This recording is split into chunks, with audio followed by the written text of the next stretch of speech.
In today's video, I'm going to teach you how to automate blog posting with N8N. We'll walk through setting up a simple workflow that takes a trigger and turns it into a published post on your blog platform, all without manual copying and pasting.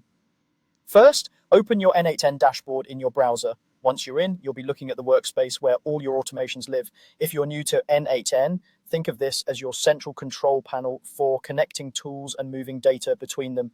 Next, click Create Workflow. This opens a clean canvas where you'll build the automation. You'll see an empty space and a sidebar of nodes you can add. This is where everything comes together visually, making it easy to understand how data flows from start to finish. Now, add a trigger node. This is what tells your workflow when to run. If you want posts to go out on a set cadence, choose a schedule trigger and specify the days and times. If you want to publish from another source, pick an RSS feed trigger to grab new items as they appear. Or if your workflow starts from a form, use a trigger that listens for form submissions, so each new entry can become a draft or a published post. The key is to pick the trigger that matches the way you want content to start its journey. After that, add a blog platform node such as WordPress or Medium. These nodes handle the publishing for you. Choose the one that matches where you want the content to go. Each platform has slightly different fields, but they all support essentials like title, body content, and publishing status.